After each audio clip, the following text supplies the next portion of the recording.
Assalamualaikum warahmatullahi wabarakatuh. Perkenalkan, saya Musdalifah Ismail. Saya calon guru penggerak angkatan 10 dari SD 010 Samarinda Seberang, Kota Samarinda. Pada modul 1.4, yaitu saya membuat aksi nyata tentang budaya positif yang dapat diterapkan di sekolah, baik oleh guru maupun oleh peserta didik. Dalam penerapan ini, saya melakukan kolaborasi bersama kepala sekolah, wakil kesiswaan, kemudian rekan-rekan guru di SD 010, dan juga peserta didik. Berikut kegiatan aksi nyata yang telah saya lakukan.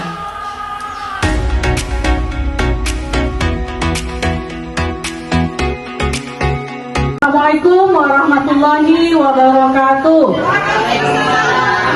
Terima kasih Bapak Ibu Guru SD 010 dan wakil kesiswaan Ibu Astanti, kemudian wakil kepala sekolah Bapak Haji atas bersedia meluangkan waktu untuk mensupport kegiatan saya pada hari ini, yaitu berbagi praktik baik tentang budaya positif yang dapat kita terapkan di sekolah. Nah, untuk memanaskan suasana sebelum kita masuk materi, kita ice breaking dulu. Ice breaking itu biasanya yang semangat yang kencang tuh dari guru kelas 1. Langsung saya geret Ibu Jaina, ayo Bu Jaina. Tidak apa-apa. Yang biasa Bu Jaina praktekkan di kelas itu yang seperti apa? Ayo Bapak Ibu, kita sakit. Ajak Papa, ayo Ibu Jaina. Kita lihat ya, guru yang biasa melaksanakan ice breaking di kelas itu seperti apa. Sekarang kita jadi muridnya, Ibu Jaina jadi guru ice breaking kita. Silakan Ibu Jaina. Ice breaking yang biasa, terserah Ibu Jaina ya.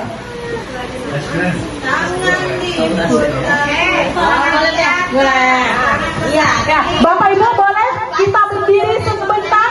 Kita panaskan suasananya dulu biar lebih semangat. Ayo, silakan Bu Jaina. Saya pegangkan mic-nya Bu Jaina. Kau pegangan yang Ya. Kita ikuti Bu Jaina ya. lalu kita putar-putar, Putar-putar, tangan diputar-putar, peganglah bahu, tangan diputar-putar, peganglah lutut, digoyang-goyang, digoyang-goyang, digoyang-goyang, asik, diputar-putar, ditarik ke kanan, diputar-putar, ditarik ke kiri, diputar-putar, ditarik ke atas, diputar-putar, diputar ke bawah.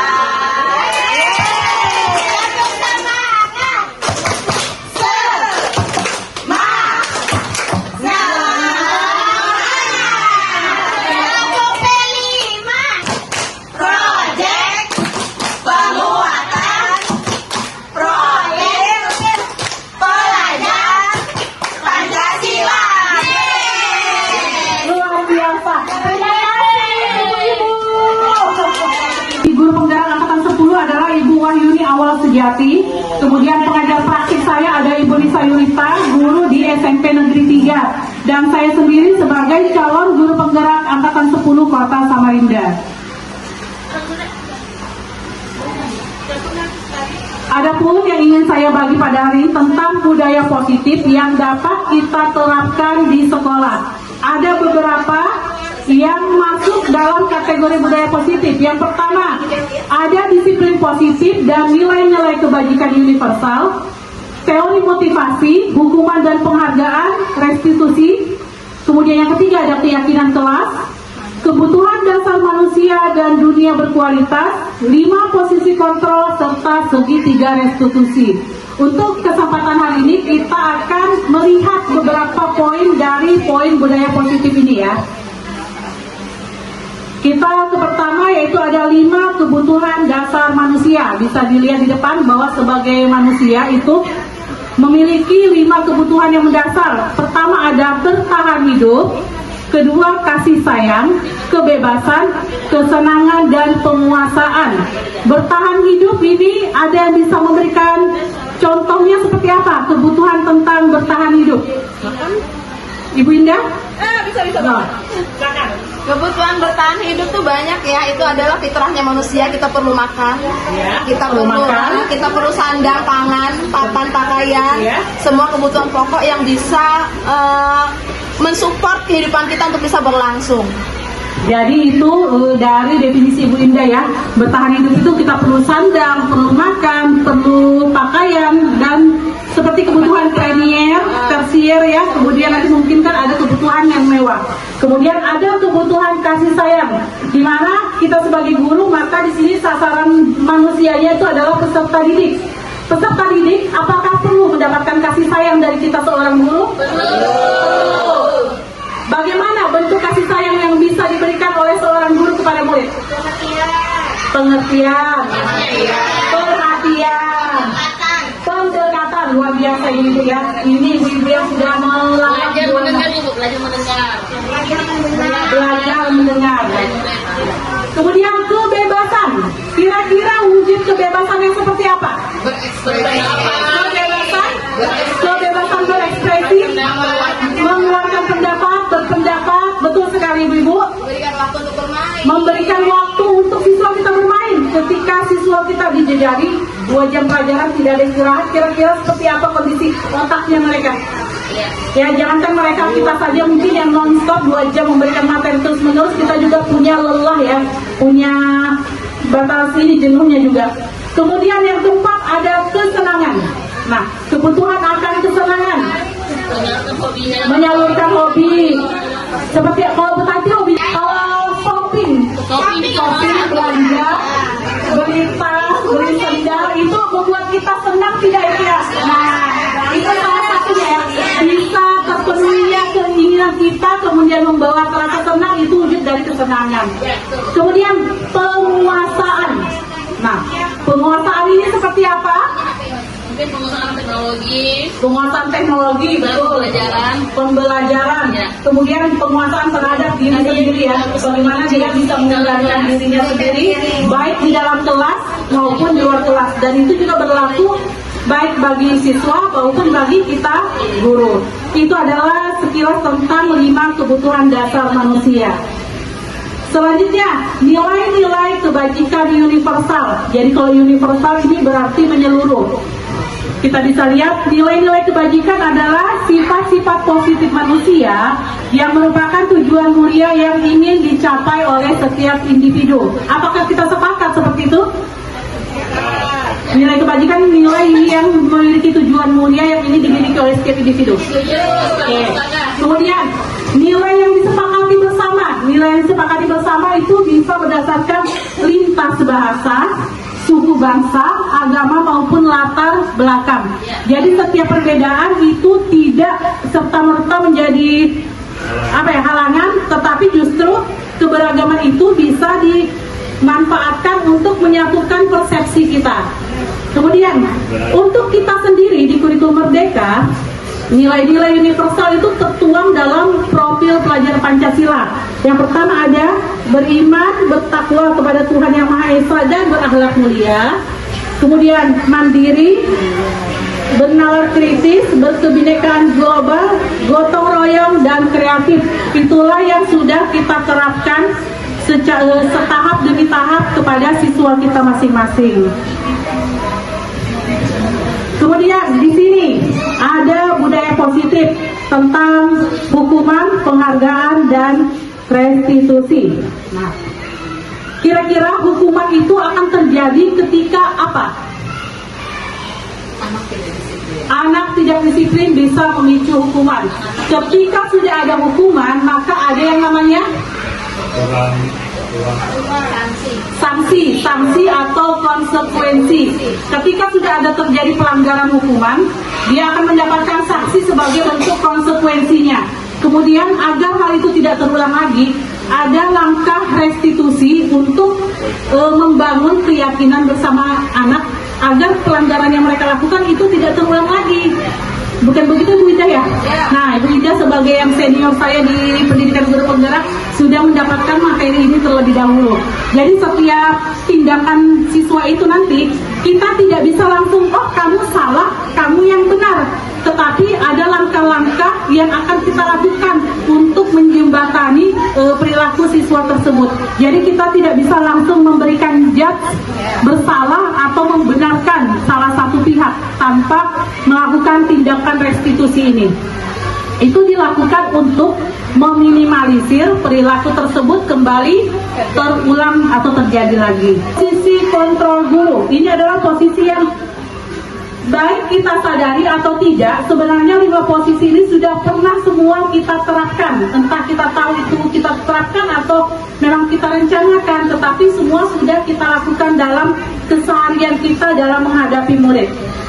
Ada 5 posisi kontrol guru. Pertama, penghukum. Kedua, pembuat merasa bersalah. Ketiga, sebagai teman. Keempat, pemantau. Dan kelima, manajer. Kita lihat satu persatu. Yang pertama, sebagai penghukum.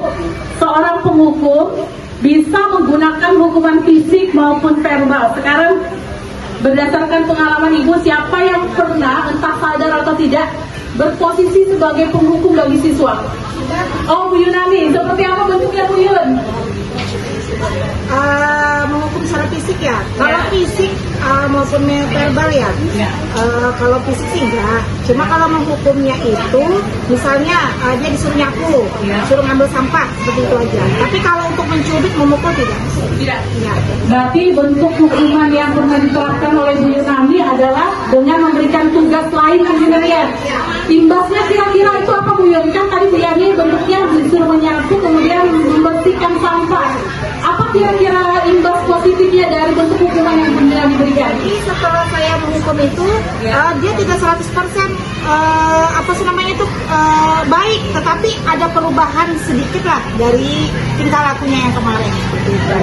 Jadi menghukum yang berdasarkan pengalaman Ibu Yunani itu memberikan imbas positif walaupun tidak serta-merta perubahannya 100%, tetapi ada terlihat seperti itu. Perlukah kita menjadi seorang penghukum bagi siswa? Perlu. Menurut Pak Haji Arif, perlukah Pak Haji? Menurut saya kalau guru memang perlu, artinya dalam arti positif. Nah, kita melihat sesuai dengan kondisinya. Kalau memang anak-anak kita perlu memberikan pelajaran sehingga tidak mengulangi lagi, ya memang harus digunakan. Tapi ingat, kita tetap berdasarkan dengan kependidikan, tidak ya seorang pendidik. Ya karena seorang pendidik itu ya bukan hanya mengajar, tetapi bagaimana merubah sikap anak-anak sehingga lebih positif. Kesimpulannya supaya disiplin. Hanya perlu kita berposisi sebagai penghukum ya. Ini tergantung situasi atau tergantung perilaku dari murid kita. Ketika memang dibutuhkan posisi penghukum itu bisa kita terapkan, tetapi kita menghindari hukuman fisik. Kemudian memberikan hukuman yang bisa membangun untuk siswa itu sendiri. Baik, terima kasih. Kemudian yang kedua, pembuat orang merasa bersalah. Pada posisi ini biasanya guru akan bersuara lebih lembut, tetapi membuat siswa itu merasa bersalah. Contohnya, ya, anak-anak itu nakal. Kita memberikan nasihat sehingga dia merasa menyadari apa yang diperbuat itu salah, sehingga bisa berubah. oh baiklah. Jadi kita bisa memberikan kalimat-kalimat ya. Juga misalnya seperti ini, tidak mengerjakan tugas saya. Nah, kamu kan sudah ditugasi untuk upacara memakai atribut lengkap. Kok masih nggak nurut? Nanti ibu loh yang kena marah sama kepala sekolah. Ibu nanti loh yang ditegur sama guru lain. Ibu malu. Nah, itu dari kalimat-kalimat sederhana seperti itu. Ketika siswa memang memperhatikan, dia bilang, oh nanti guru saya menjadi malu. Guru saya nanti kena teguran karena perilaku saya. Nah, contoh seperti itu, posisi yang membuat orang menjadi bersalah hanya melalui kata-kata sederhana. Di sini tidak akan menyakiti murid, namun akan tetap berupaya mengontrol murid melalui persuasi. Jadi kita bisa memposisikan diri sebagai teman, tetapi tetap harus menjaga batasan. Jadi saya beberapa tahun lalu pernah merasa dekat dengan murid, tapi saya lupa menjaga batasan. Akhirnya saya merasa murid saya tuh kehilangan rasa segannya sama guru, karena kita terlalu terbuka. Jadi boleh kita berposisi sebagai teman, tapi tetap kita menjaga batasan agar murid itu tidak berperilaku semaunya, kemudian rasa sungkan dan rasa segannya kepada guru itu tetap ada seperti itu. Jadi tidak semau-maunya murid itu kepada kita, hanya mentang-mentang kita bersikap layaknya teman kepada mereka. Melihat situasi dan kondisi. Melihat situasi kondisinya juga Pak Haji ya baik. Kemudian yang keempat adalah monitor atau pemantau. Memonitor berarti mengawasi sebagai guru, baik ketika pembelajaran di kelas walaupun ketika istirahat. Salah satu tugas kita atau posisi kita adalah mengawasi perilakunya. Jadi mengawasi itu bisa tidak harus diikuti terus, tetapi kita melihat sekilas atau berdasarkan ada laporan dari rekan sejawat atau siswa lain, itu juga bentuk pengawasan. Kita menjaga jangan sampai ada tindakan yang tidak baik oleh siswa itu, kita melihat tetapi kita tidak menegurnya. Inilah pentingnya posisi sebagai pemantau. Kita selalu memantau perilaku siswa kita itu, baik di dalam kelas maupun di luar kelas. Untuk kita terapkan yaitu posisi manajer, posisi mentor, di mana guru berbuat sesuatu bersama dengan murid, mempersilahkan murid mempertanggungjawabkan perilakunya, mendukung murid agar dapat menemukan solusi atas permasalahannya sendiri. Nah, ini seperti apa ini Bu Indah? Untuk posisi manajer. Oke, di dalam posisi kontrol guru sebagai manajer, jadi di sini guru itu menempatkan diri itu sebagai mentor. Jadi dia bukan orang yang memberi instruksi, bukan orang yang menyuruh, tapi guru di sini memposisikan dirinya sebagai orang yang mempersilahkan kepada muridnya untuk melakukan hal sesuai dengan kompetensinya masing-masing, tapi juga mempertanggungjawabkan apa yang dia lakukan itu. Jadi di sini guru tidak serta-merta menjadi orang yang memberi hukuman, orang yang memberi sanksi, tidak. Tapi guru di sini memberikan bukan kebebasan yang sebebas-bebasnya, tapi tetap kebebasan yang terarah. Di mana di sini kita sebagai guru tetap mengontrol, tapi di situ juga kita memberi tanggung jawab kepada murid untuk mempertanggungjawabkan apa yang dia lakukan. Jadi di posisi inilah kita sebagai guru itu dianjurkan untuk menerapkannya dalam keseharian kita, yaitu sebagai manajer di dalam proses pembelajaran kita di kelas. Ya, tepuk tangan. Terima kasih Bu Indah. Ini erat kaitannya Bu Indah ya dengan nanti kalau kita melakukan praktik segitiga restitusi ya langkah-langkahnya itu. Baik, kemudian nah ini sekilas tentang segitiga restitusi. Ini kita terapkan ketika ingin menjembatani sebuah perilaku anak. Nah, yang pertama kita lakukan adalah menstabilkan identitas, kemudian validasi tindakan yang salah, dan terakhir menanyakan keyakinan. Jadi ketika siswa berperilaku melanggar aturan atau berbuat yang tidak baik, kita tidak bingung kamu salah, kemudian yang pihak satu kamu benar, tetapi kita akan tahu benar tidaknya setelah kita menerapkan praktik segitiga restitusi. Dan ini sudah saya terapkan, nanti di akhir materi saya tunjukkan video penerapan ini yang sudah saya lakukan di kelas saya. Kelas dibuat oleh peserta didik dan didampingi guru sebagai fasilitator untuk menciptakan budaya positif di kelas. Jadi keyakinan kelas ini kita terapkan, kita susun bersama itu di awal semester pembelajaran. Kita sepakati bahwa keyakinan yang dibuat itu akan berlaku untuk 1 tahun ajaran, ataupun mau diberlakukan untuk satu semester, itu kembali lagi kesepakatan bersama antara murid dan kelas ya. Jadi ada hal-hal keyakinan kelas ini juga membuka peluang untuk peserta didik kita menyampaikan aspirasinya, menyampaikan keinginannya. Jadi kita membuka peluang yang sama untuk seluruh peserta didik kita. Mereka ingin gaya guru belajar mengajarnya seperti apa, mereka ingin suasana pembelajaran di kelas itu seperti apa, seperti itu ya. Kemudian ada hal-hal yang ketika membuat keyakinan kelas tidak boleh dilakukan, yaitu menghindari kata-kata negatif seperti jangan membuang sampah sembarangan. Tidak boleh membuang sampah sembarangan. 2 kata itu dihindari. Jadi kita menggunakan kata-kata yang positif yang bisa membuat siswa itu untuk termotivasi untuk mempraktikannya. Ya, sekarang kita coba praktikkan. Saya sebagai guru, Bapak Ibu sebagai murid. Kita akan membuat keyakinan kelas. Kira-kira kalian maunya yang seperti apa? Dayat dulu. Daya, kamu hendak seperti apa kalau di kelas Daya, hai? Ulun hendak di kelas ini maka ada yang kalahi. Tidak ada yang berkelahi. Jadi Daya maunya di kelas kita itu tidak ada yang berkelahi. Yang lain kira-kira sepakat tidak? Nah, kalau sepakat, sekarang ibu tanya, kalau misalnya Ari sama Endang tiba-tiba mereka kelahi di kelas, seperti apa?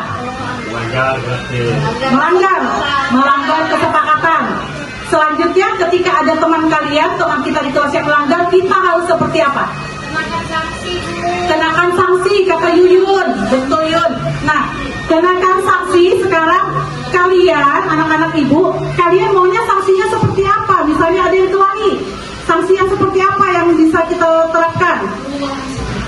Suruh bersihin kelas. Suruh bersihkan kelas, kata Munastari. Jadi kalau ada yang berkelahi di kelas, maka sanksinya adalah membersihkan kelas. Oke, bagus. Kemudian keyakinan di kelas yang kedua. Ina maunya seperti apa di kelas kita, Ina? Tertib. Apalagi, Nak? Kreatif. Tertib, kreatif. Kenapa? Nak ada semangat, Nak? Kamu sakit gigi. Sakit gigi. Habis ini nanti Tia antar ya ke UKS lah ya, ketemu sama Bu Sarina ya, nanti minta obat di sini lah ya. Jadi Ina tadi mau kelasnya yang tertib dan kreatif. Nah, sepakat kita akan punya kelas yang tertib? Sepakat semua siswa akan untuk menjadi siswa yang kreatif? Nah, sekarang kalau misalnya kelasnya tiba-tiba terjadi huru hara, tidak tertib lagi, apa tindakan kita? Laporkan guru, Bu. Laporkan guru, betul sekali. Jadi jangan nanti tiba-tiba Madiana, kamu itu bikin ribut. Ternyata dia yang minta ditertibkan. Tidak boleh seperti itu, Nak ya. Jadi kita tindakannya apa, Daya? Laporkan ibu guru. Laporkan ibu guru. Kemudian dinasehatin, betul sekali. Lapor ketua kelas, kata dia, betul dia. Jadi jangan ada yang bertindak sendiri ya. Nanti malah tambah apa nanti? Tambah kacau nanti kelasnya. Tambah rusuh, nanti kerusuhan di dalam kelas kita ya. Nah, sebentar ini ada murid kita terlambat. Ini sudah setengah jam kita masuk. Apa ini? Melanggar kesepakatan kelas. Apa kesepakatan kelasnya dilanggar? Lisensi. Kesepakatan kelas kita yang tadi di awal adalah datang tepat waktu. Sekarang Tina sudah melanggar, setengah jam kita di kelas baru datang. Sanksinya apa, Nak? Ambil salah. Ambil salah. Baik. Sanksi itu sesuai dengan kesepakatan kelas kita, nanti di jam istirahat Tina harus melaksanakan. Sekarang kita tanya dulu, kamu dari mana nak terlambat? Saya tadi sakit perut, saya main lama. Terus kenapa tidak ngabarin ibu? Kenapa tidak ngabarin ibu kalau terlambat? Iya, saya nggak punya pulsa. Tidak punya pulsa. Oke. Lain kali bangunnya lebih pagi. Ini sakit perutnya gara-gara apa? Salah makan kali. Salah makan. Nah, itu pentingnya menjaga pola hidup sehat ya, Nak ya. Oke, sekarang kita kembali duduk. Buka buku pelajaran untuk kali ini. Salah makan kali yang mana disawahkan di laut. Salah makan yang mana, kata Bu Jena. Jadi seperti itu ya, contoh untuk membuat keyakinan kelas yang nanti dapat kita lakukan di kelas kita. Ini kita laksanakan di awal semester. Tergantung kembali kesepakatan apakah dilaksanakan untuk 1 tahun ajaran atau 1 semester berjalan. Itu nanti kembali ke fleksibel ya, kembali ke kelasnya masing-masing. Baik ibu-ibu, ini yang dapat saya sampaikan tentang budaya positif yang dapat kita terapkan di sekolah. Kita bisa memulainya dari diri kita sendiri, seperti disiplin, datang tepat waktu.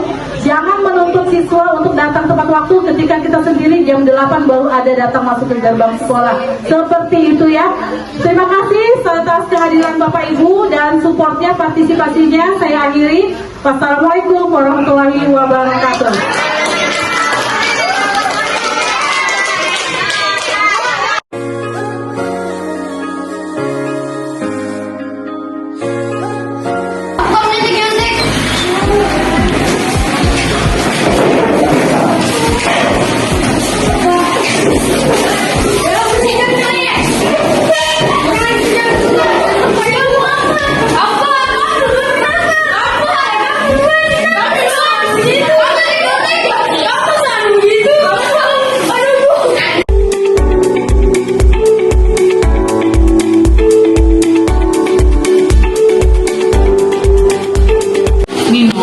barusan dapat laporan dari teman-temanmu. Katanya kamu tadi ribut ya sama Faris di kelas.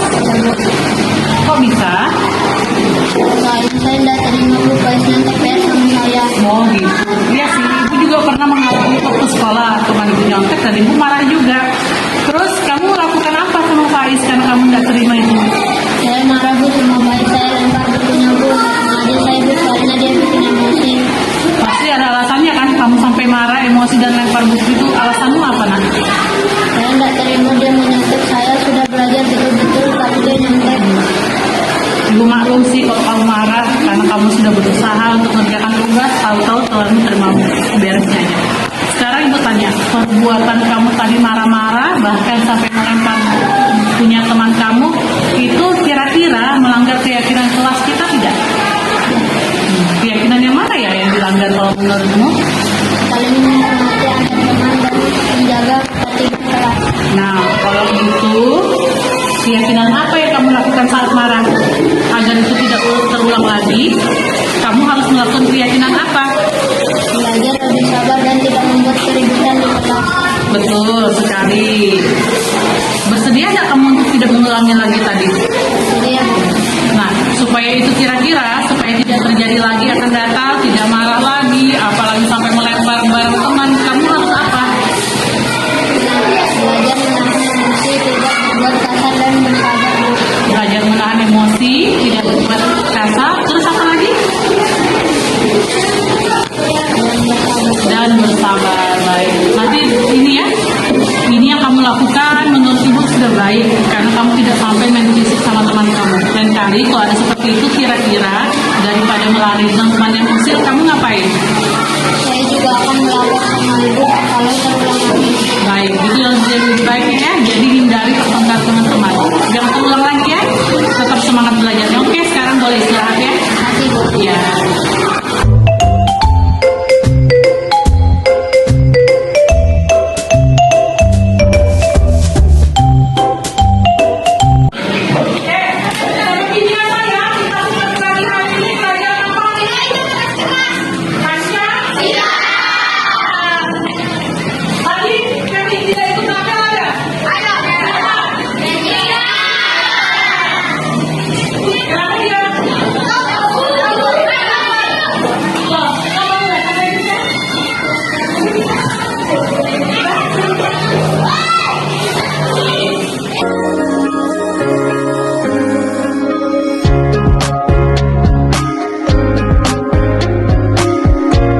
Giska, hari ini kamu tidak mengikuti upacara, terus masuk kelasnya juga terlambat. Kok bisa?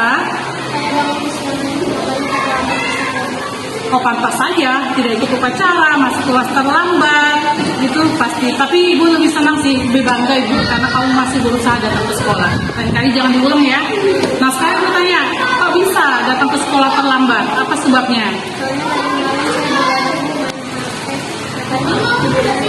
Main HP. Memangnya sampai jam berapa main HP-nya? Wah, pantas saja kalau sampai selarut itu masih main HP belum tidur, pasti bisa memicu keterlambatan. Sekarang ibu tanya, datang terlambat tidak mengikuti upacara itu kira-kira melanggar keyakinan kelas yang sudah kita buat bersama tidak kemarin? Iya. Keyakinan kelas yang mana? Datang tepat waktu. Jadi kalau datang tidak tepat waktu berarti sudah melanggar keyakinan kelas. Menurutmu penting tidak keyakinan kelas itu? Penting. Sekarang kalau kamu rasa itu penting, agar kejadian seperti ini tidak terulang lagi, apa yang kira-kira akan bisa lakukan? Tidur tepat waktu, ke sekolah tepat waktu. Nah, terus main HP, apa akan larut-larut malam lagi main HP? Tidak. Kamu yakin bisa melaksanakan itu? Bisa? Yakin? Apa yang bikin kamu yakin? Agar tidak terlambat ke sekolah lagi. Oke, dikasih jempol untuk anak hebat ibu ya. Sekarang boleh istirahat sama teman-teman kamu ya. Iya.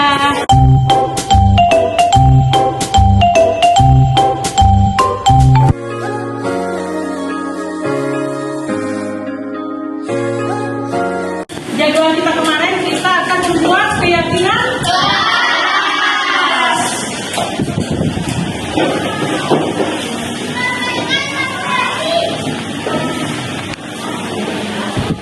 Pimpinan kelas ini yang membuat adalah kalian, bukan ibu. Karena kalian yang akan mengikuti kegiatan di dalam kelas ini selama 1 semester ke depan. Sekarang aku tanya, kalian kira-kira keyakinan kelas apa yang pertama yang mau kalian buat? Selamat masuk. Selamat masuk atau masuk tepat waktu? Masuk tepat waktu. Jadi yang pertama adalah masuk mana? Masuk ke kelas. Masuk kelas tepat waktu. Sepakat tidak dari ini? Semuanya siap untuk masuk kelas tepat waktu? Sekarang ibu tanya, kalau misalnya ada yang masuk kelasnya tidak tepat waktu, apa konsekuensinya? Yang lain? Lambat pulang. Contohnya seperti apa?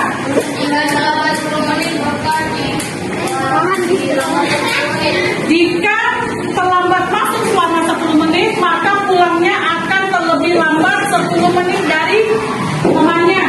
Saya lain sepakat tak usulan temannya? Itu adalah resiko ya. Ketika kalian datang terlambat, maka siap-siap konsekuensinya adalah terlambat pulang. Yang lain sudah pulang, kalian masih akan ada di dalam kelas selama 10 menit. Berarti konsekuensinya adalah pulang lebih apa? Atau pulang lebih lambat.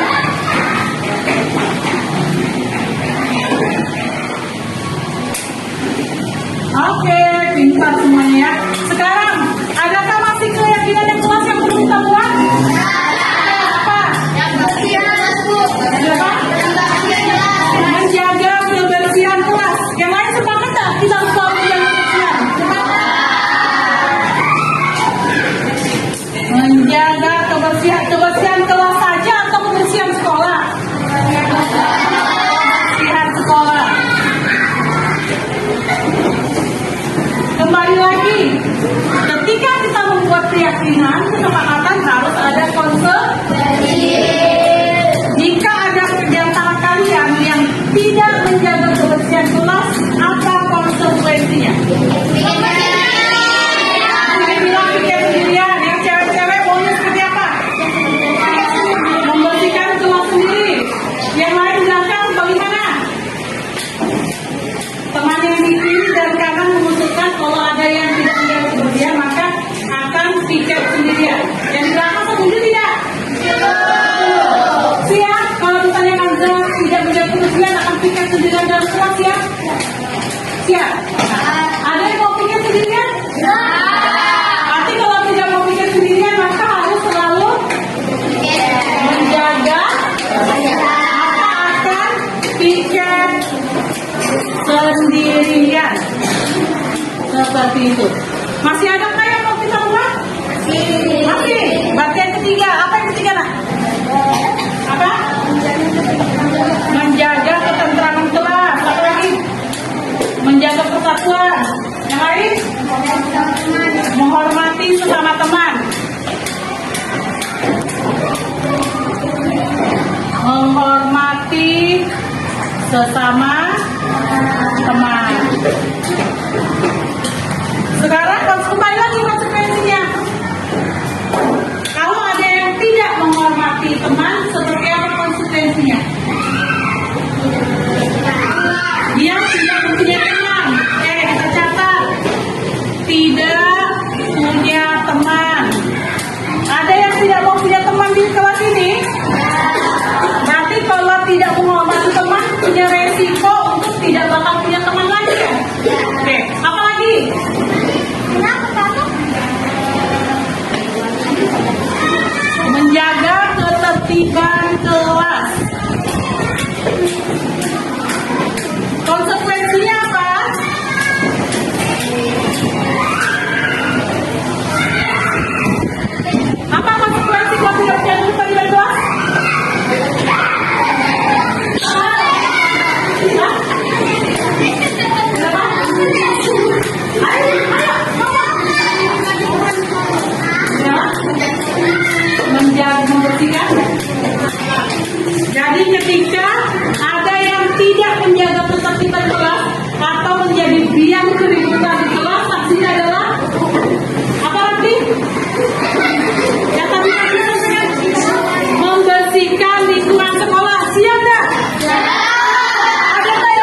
Sanksinya adalah atau konsekuensinya adalah membersihkan lingkungan sekolah. Yang suka bersih-bersih cocok ini konsekuensinya ya.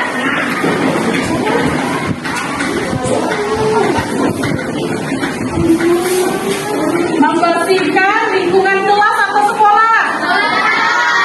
Sekolah. Kenapa bukan kelas? Kenapa? Karena supaya semuanya dibersihkan sama yang melanggar sama keyakinan kelas kita. Oke, tepuk tangan untuk kalian semua.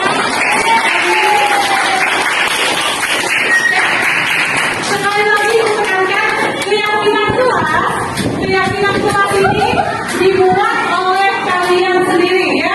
Kita buat bersama keyakinan kelas. Kita lihat lagi satu persatu. Keyakinan kelas yang pertama yang kalian buat adalah apa?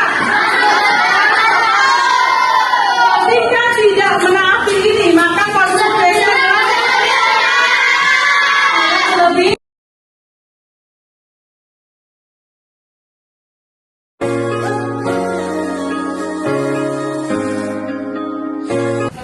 Saya sangat mengapresiasi ya kegiatan budaya positif di sini karena dengan adanya seperti ini akan meningkatkan kualitas baik itu guru, siswa maupun yang ada di lingkungan sekitar kita di sekolah ini.